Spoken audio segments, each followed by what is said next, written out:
Okay, we're going to begin in just a moment, just see if anyone else is going to be joining the live broadcast here.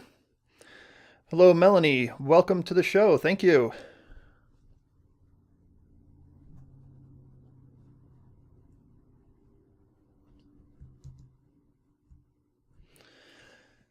Hello, everyone, and welcome to today's episode of Luminar Live. I am Matt Suess, and today I'm going to be talking about how to bring your landscape photos to life using Luminar. And really excited to be back doing some of the Luminar Lives. I've been on the road for a couple weeks. I did a couple seminars on Luminar and also Aurora out in Phoenix for Arizona Highways photo workshops, and just returned from a photo workshop I taught in Zion. And so we'll be taking a look at a couple of photos from that trip that I did. And be sure to ask any questions that you have in the comments section. I'll be monitoring them, and I'll be able to answer those live. And also I'll follow up too after the live broadcast and answer any questions that you might have missed during the live show. So we're going to begin right away, and we're going to take a look at this file that I have here. This is from Zion National Park. And what this is this is a raw file from a Sony a7R 36 megapixel camera. Brought it right into Luminar. Haven't done any changes at all to it. And one thing I want to point out is that when you bring raw files into Luminar, each program has its own specific way of handling raw files. And some programs like Capture One Pro, they have their own algorithms, and it looks a little bit more colorful. Lightroom may look a little bit more colorful. In Luminar, what I found is that it does look a little bit flatter, a little bit less contrast, a little bit less color saturation. And what they're really trying to do is really get you just a solid base on your raw file to work from, so that you can then build up. I mean, all that color is there, but Luminar wants you to sort of start from just a real natural base photo so that you can then build up any of the effects and color and saturation that you want. So keep that in mind when you're first looking at a raw file inside of Luminar. And this is what we have here. So no adjustments have been made. And one filter that I absolutely always use, of course, is the raw develop filter. Now this will say develop if you're only using a JPEG or a TIFF or a PSD file, but if you're using a raw file, it'll say raw develop, and it gives you a bunch of controls over here. We can do some adjustments. We have lens correction and transform tools on this, and we can set the white balance, temperature, tint, and do some normal tone corrections. And this is what I always start out with my photos. And we can see here what I did to this photo, just doing just a little bit of adjustments here.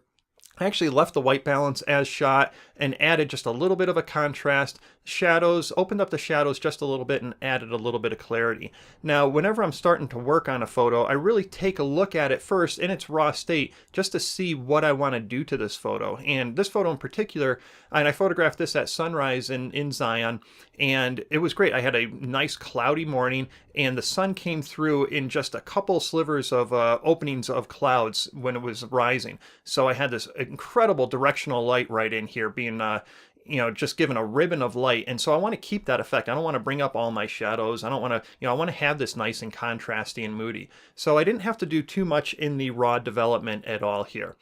What I did do next was I'm going to turn on the remove color cast, and I did just a very slight amount of the remove color cast. In my landscape photos, because I'm usually photographing at sunrise and sunset, I don't like to use the eyedropper on my white balance. So I'm using a color calibrated monitor, and I'll adjust the temperature and tint as needed, and then I'll use the remove color cast as well to remove any color cast that I might have from the photo. And here I just had a very slight one, so I just removed it -4. And added just a little bit of saturation and vibrance to the photo as well. Now, one of the next things I did, and this is one of my favorite new filters inside of Luminar 2018 as well as Aurora 2018, is the Dodge and Burn tool. And I'm just going to turn this off, and we'll see what I did. I was noticing that this up here, this rock was a little bit too dark. I wanted to brighten up the area over here a little bit and darken down the very bottom of my photo. And we can take a look here at what I did to that, and we can see by adjusting this amount slider what I actually did. So how did I actually do that? Let's go ahead. I'm just going to grab that filter again, and I'm going to type in Dodge and get that Dodge and Burn tool. I'm just going to add another one here, and I'll drag this up on top right above the other one that I had. So we'll find that. Here it is. Okay, and let me close my filters catalog. So whenever I'm using the Dodge and Burn tool, I'll click on the Start Painting, and the very first thing I do is I will lower the strength to around anywhere from like 7 to 9. the default that it's at is just a little bit too powerful. And then I'll do the same thing on the darken. And so I'll lower that strength to anywhere in between 7, 8, and 9. Okay, I'll click on my lighten brush, and before I start painting, I can go up here and adjust the size of the brush, but I like to use the bracket keys, and so I'll use the left and right bracket keys to increase or decrease that. And it doesn't show it up on top here, but you can do feathering too with this brush. And to do that, you're gonna have to use the shortcut keys, and that's Shift and then click on the left and right bracket, and then that you'll notice my brush is increasing and decreasing the feathering on my dodge and burn tool. Okay, so now I have my brush set for lighten with a strength of 8%, and I'll just go in here, and each time I click on that mouse, I'm using actually a Wacom pen tablet right now, but each time I click and let go and then click and let go, it's applying 8% each time I do that. So it's a cumulative type of an effect, and I want to have that done cumulatively and real subtle and build up on that strength so you don't end up seeing my brush strokes. And so I'll go in here and lighten up this area, sort of following where the light was already. And then I'll click on X on my keyboard. And, okay, just wanted to check right here. Wish we could see the right side of the monitor. Oh, okay. Let's see here. I might have this resolution set a little bit. Let's go here. I'm going to shrink the size. And thanks for letting me know that you weren't able to see that. Let me just make an adjustment here. Okay. Sorry about that, Manu. Let me make sure this window is scaled properly now.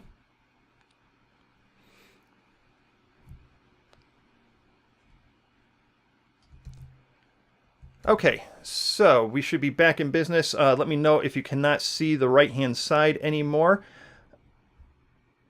Okay, sorry about that. So going back to the dodge and burn.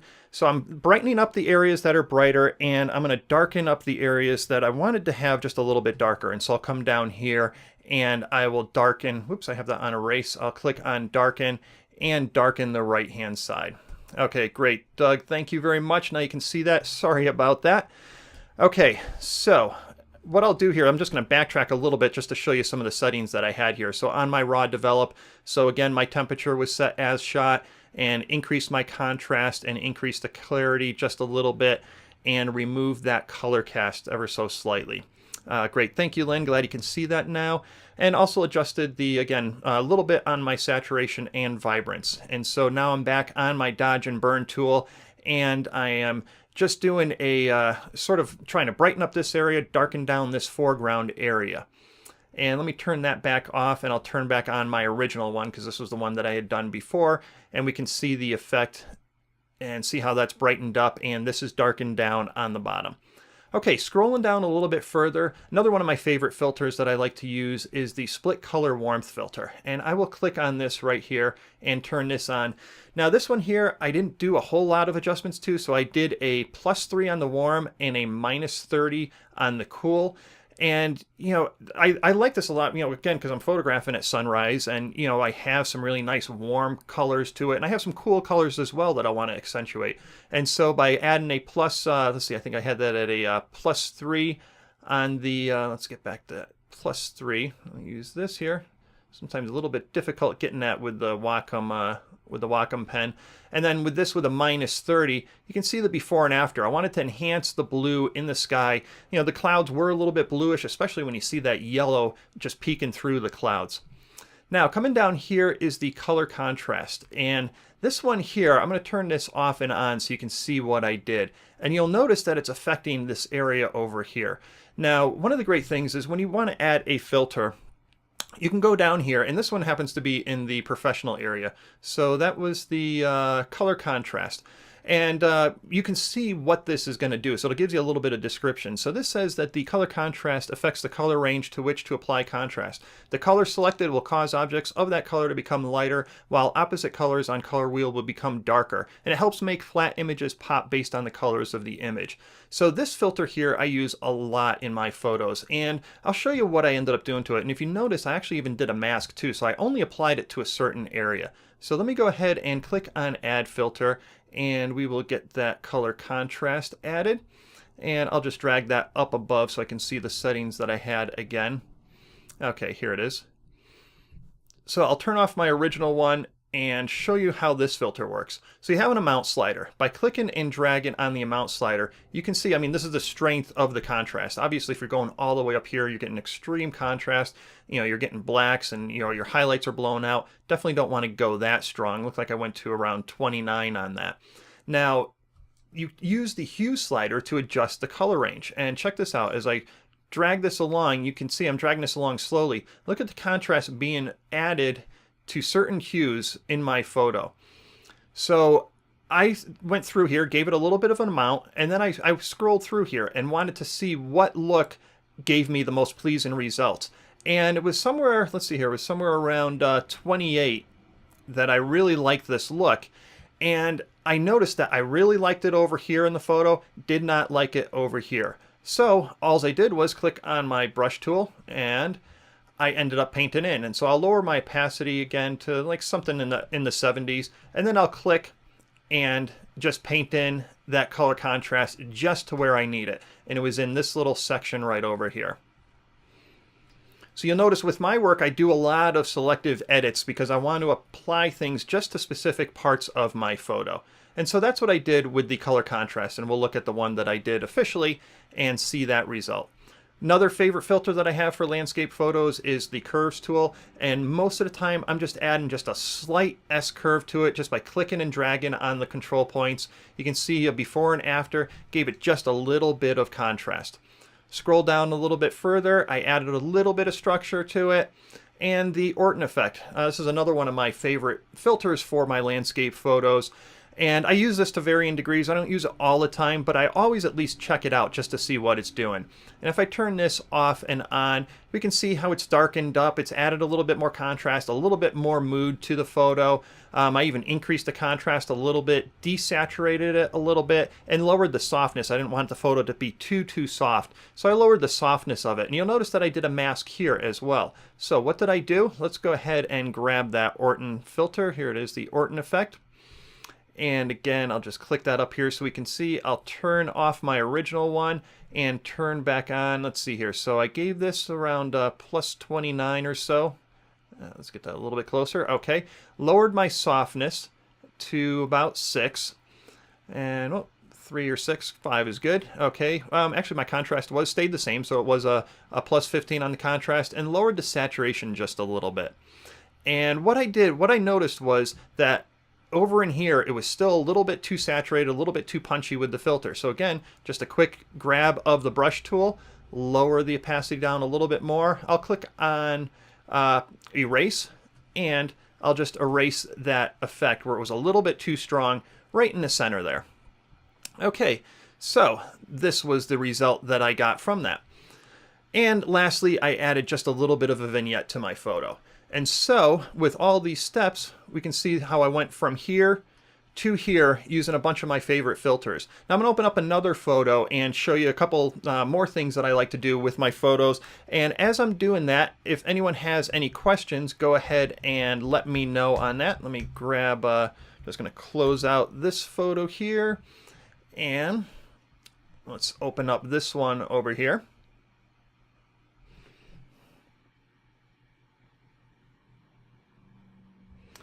Okay, doesn't look like any questions are coming in yet here. I'll just waiting for this photo to load, and again, let me know if you have any questions. Hello, Paul from the UK. Great to have you joining us here. Okay, I'm going to turn off all these filters because we're looking at the after. So let's turn all these off, and I'll go through these again. So I have a couple other filters that I use a lot on my landscape photos that I'll show you here. So let's get this all set here. Okay, so right now we are looking at the base photo. And you can see here in the raw adjustment, I really didn't do anything. I just left it as shot, didn't do any adjustments at all here. Now this was photographed in Zion, and it was photographed in the shade, but I had this bright, huge canyon wall reflected in the water. And I mean, this had a lot of color and a lot of intensity. Don't see it yet in the raw file. So how did I start doing this? added a little bit of the AI filter, a little bit of accent boost. Sometimes I use this for my landscape photos, sometimes I don't. It's always worth checking out though, to taking a look. Sometimes it brings up too much of the shadows and I don't want to do that in my photos like in the last photo, so that's why I didn't use it in that one, but did really good with a plus 24 on this one. Okay, brightness and contrast, brightened it up just a hair. Again, added just a little bit of vibrance and a little bit of saturation because I knew what I was going to be doing a little bit later was going to be adding a whole lot more. And just added a little bit of a dehaze filter, just a little bit. Helped crisp it up a little bit. Not like I had haze in the photo, but it did help to add a little bit of contrast. And here we go again, my split color warmth. So this time here, I added a little bit more than what I did in the last photo. So a plus 12 and a minus 6. We'll turn that off and on to see that difference. Again, what I'm doing here is building up all of these effects to get to a final image. Color contrast, we can see here this time I was very conservative and just gave it just a little bit of a boost, just a plus 8. And you can see, I mean, I didn't even have to adjust the hue because the hue was set in that orange yellow area, and it's adding just a little bit of contrast and giving me, starting to bring out a little bit more intensity now on this photo. Let's take a look at where we've already gone from a before and after. Okay, now here's another filter that I want to show you that I don't know a lot of people talk about this filter that much, but I love this filter. It's real powerful. You do got to be a little bit careful with it. It is found in the professional section, and I will show you. Let me go to add filters. That filter is the advanced contrast, and what this does, it precisely adjusts tonal contrast with 6 distinct controls spanning highlights, midtones, and shadows, making for more detailed results. So what does that mean? It means you can control your contrast and your highlights, your shadows, and your midtones, and you not only does it control the contrast, but it'll help with saturation as well. So actually, let me go ahead and add that filter. Okay, advanced contrast, and I'll close this out. And I'll drag this up to where I had the other one. Okay, so what I did here was I first started with my highlights, and it looks like I brought that up to a plus 29. I'll just keep on dragging this up, and you'll see what this is doing. It's adding contrast, but it's also flattening it a little bit too. It's kind of weird. It's darkening the colors a little bit. So I went with about a plus 29 on this. And then now here's where you really fine tune it, is with the balance. If I drag this over to the right, we can see things getting still a little bit darker. If I drag it to the left, look at how it's brightening up. And so in my highlights, I'm getting brighter contrast in there, and it's giving me a little bit of a pop now in that color range. So let's see here. It looks like I went to a minus 18 or 19 on that. So just with the highlight adjustment here, little subtle adjustment. Now the midtones is where I got a lot of this done. So I'm going to go up to 30, and I'll show you the whole thing here. So bringing that all the way up, I mean, look at the intensity and contrast and color that you're getting out of there. A little too strong, so I backed this down to about 30. And then with the balance, adjusting the balance. Now check this out. Darkens it on the right-hand side, lightens it on the left-hand side. So I went to plus 15 on this photo here. And 14 is close enough. And then with the shadows, as I increase the slider, it's flattening it out, so it's not giving me any contrast. It's actually removing contrast in my shadows until, let's see here, I went to an amount of about 29, and then the balance. Now if I continue going to the left, it still flattens out my shadows. If I bring this to the right, now I'm getting some really nice contrast in my shadows, and it looks like I went to about a plus 40. And let's turn this off and on. And you can see the nice contrast. I got some better color saturation. You know, photo's really starting to take shape and look a lot better and a lot more closer to what I remember when I photographed it. Okay, so we'll scroll down here, curves, added a little bit of an S-curve, and again, this helps with the contrast and the saturation. We can see that when I turn that off and on. And then added a little bit of details enhancer this time instead of structure. Details enhancer is great because it'll allow you to adjust small, medium, and large areas of detail in your photo. And I wanted to bring out a little bit of the small detail in there, but also some of the middle detail, the medium detail in these leaves. Now, microstructure, added a little bit of microstructure too. This is for real fine detail.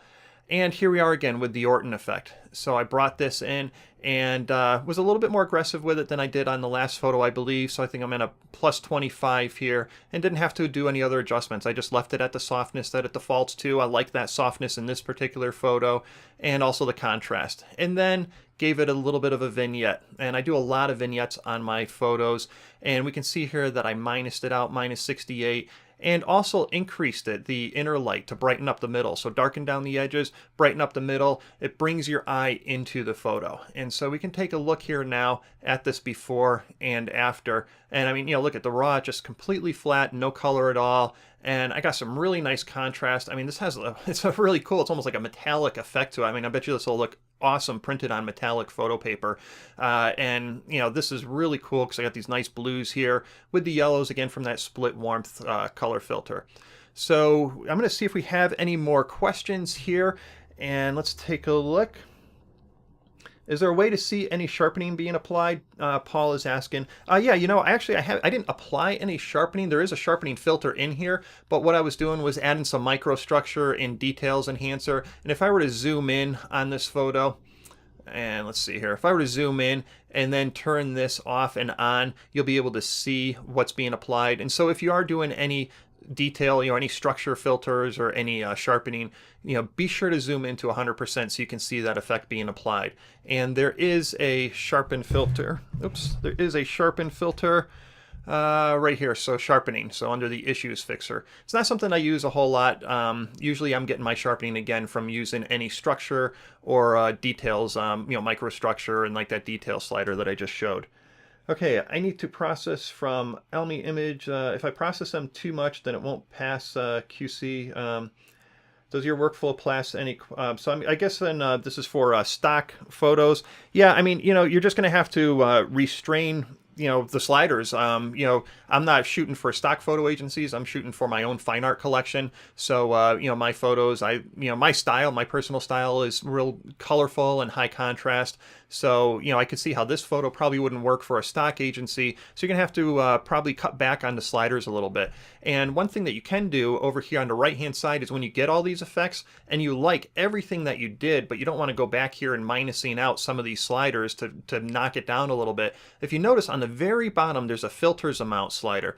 And if you click and drag that, if I drag that all the way 0, it's going to turn off all of these filters. And now here we are back at square one. And let's see here. Let me bring this down to 70%, right around there. So now I have all of these filters. They're just not as intense as what it was at 100%. So if you find that you're getting a little bit too punchy with everything and you don't want to go through each individual filter and start lowering them out on all of them, check out that filters amount slider on the very bottom and then make adjustments from there. Okay, we are just about out of time. I'm just going to see if I missed any other questions. Okay, doesn't look like there's any other questions. So again, I'm Matt Suess and wanted to thank you for watching. And I just wanted to throw up here, I'm going to put this over here. If you guys go to, I got a link over here that will show you, I have some free presets for Luminar. They'll be released this weekend, and also some workspaces that I've developed. So I have a workspace, I mean, we got 50 filters in Luminar, which is great for giving you so much control on your photos. But you know, it also can be a little confusing, you know, which ones do I use? So I got a collection of like about 20, 21 filters that I always check out on my landscape photos. And I don't use them all the time, but I do check it out from time to time, each one of those filters, to see what type of an effect is going on. So go over to that website and check that out, and you'll get that workspace, plus a couple other workspaces that I created for Luminar. So again, thank you very much for tuning in. I'll be here on Skyloom's website, on the Facebook page, doing a couple more Luminar Live episodes on Saturday and Sunday. And so I'll talk to you later. Thanks very much. Bye.